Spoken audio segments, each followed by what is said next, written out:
Nakoa Decoite. What's up, man? How you doing? Doing good. Let's just jump right into it. Okay. Tips on marketing yourself as an actor or filmmaker. I know you come from a background of marketing as well. What would you say?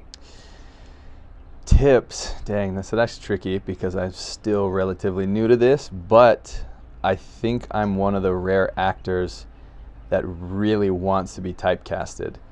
I understand that people want to branch out, stretch themselves, and try to be anything and everything that they're called upon to be. But for me, I think if you know your lane and you become one of the best in that lane, odds of you succeeding are increased.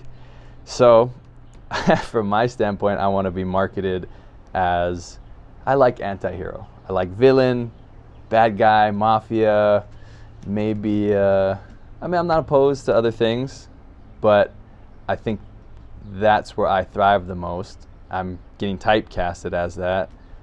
So I don't know where I'm going with this. Right. Now explain to everyone what lane that is that you want to be typecasted in. Yeah.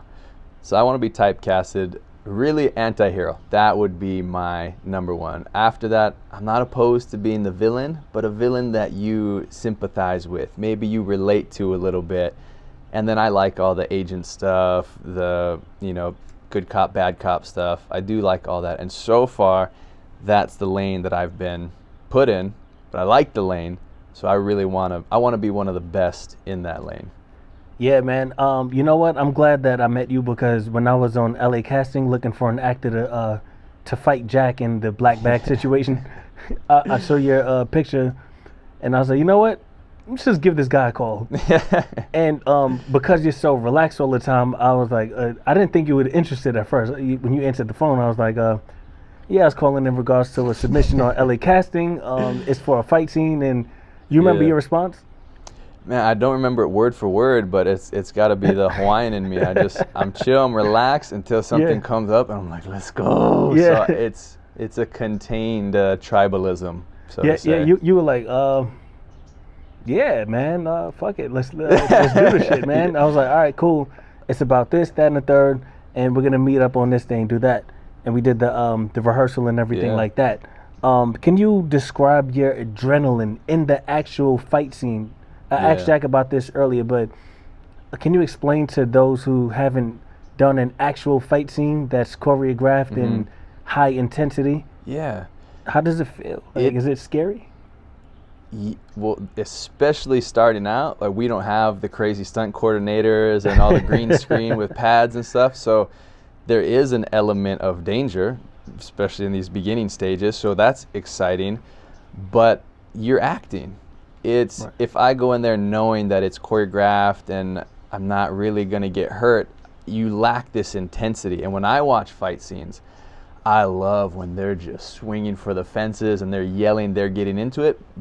But a byproduct of actually doing that physically is you start to feel the adrenaline pick up. So I have boxed and sparred a little bit, and you get the adrenaline before you're in the situation. Right. This, we were creating the intensity and the adrenaline as the scene went on. So I was like, wow, you're creating, you're acting, you're bringing out these feelings, which is really fun.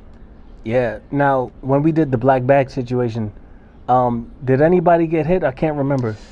Not in the face. I mean, I think Jack might have hurt his hand a little bit when he hit the bottle across my head because of that. Did he? I think he got a little cut on his hand, and then the slamming against the fridge. My wrist was a little sore the next day. Okay. Actually, I think the worst of it, which I know stunt guys have crash pads. They put things under their back and their butt and stuff for when they have to hit the ground. I'm sorry. Next time I'll be sure to pick up some of those for you guys. Yeah. Jason, maybe you grab a few of those for us. Put that in the budget. I know, man. We had Jack out there doing front flips. He did 18 somersaults. Gosh. Yeah. But, I mean, it's nothing you didn't sign up for. If you're going to do action and you're not going to have a stunt guy, you got to expect a few bumps and bruises. Yeah, but, I pulled the Paul Greengrass. Well, whoever his DP is, because I was running in there, running gun, handheld with you guys, and you know, the camera didn't get punched, but the shoulder mount got It punched did. twice. I remember that. That Yeah. made a good shake though, right? And the camera when it Yeah, got it hit, just said clack. it was the audience felt like they were getting hit Yeah. in the scene, which is what you want. You want to experience the fight scene, not just watch it. Right, right. And you know, I'm in there not knowing what the hell is gonna happen next, man. But it is really fun. So Yeah, it was. when you do that and you get that adrenaline, does it make you at any point go, all right, I need a break from this shit, or you just want to jump right back into another one? See, that's where I think depending on the person, I'm a little bit of a adrenaline junkie, and I'm Yeah. not getting it quite as much as I used to when I surfed big waves all the time. Mhm. So once I get that feeling kicking in a little bit, I'm like, oh, Can't let's stop. go. Like, come on. Like, I'll shoot that stuff over and over and over. I mean, I think even you had asked me and Jack, hey, do you guys need a break or anything? We're like, nah, let's Yeah. go. We got to Yeah. go now. Let's get this next shot. Man, you guys wouldn't even drink water. No, I don't I was need like, water. man, go get some water. You're like, no. I had to force you guys to Shoot. drink water. Man, that's the last thing. I think the adrenaline suppresses hunger and anger and things like that. True. So I was in. Dude, I was in. That was so much fun. Yeah, man. I appreciate that. And I can't wait for the next one, too. I'm fired up. Let's go. I'm getting fired up right now. I'm like, what? Yeah, man. All right, so can you describe the scene growing up in Hawaii? Really?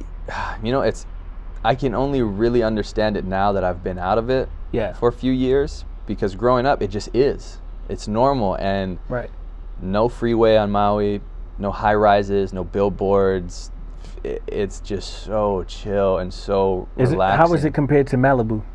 Oh my, it's a completely different country, man. It's not.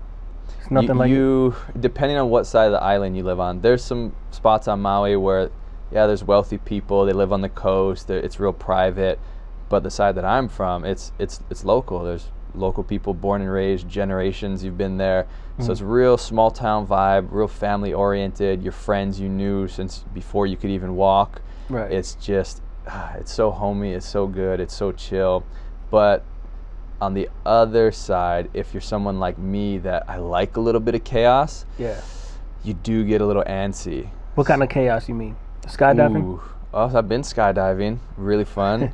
But so growing up, I was riding dirt bikes. I was riding bulls. 1998 junior bull riding champion. Not to toot Oh, my own shit. horn, but yeehaw. Yes, sir. 1998? 1998. Where you been? Wait, how old were you? I was probably like 9 or something. Oh. But jumping on the bull at a young age, that's just what you do. I was like, Really? I'm bored. I rode horses with my family, cowboys, and they play polo and all this stuff. And then go into the ocean, you're spearfishing, there's sharks, you get into big wave surfing, you can die every time you paddle out.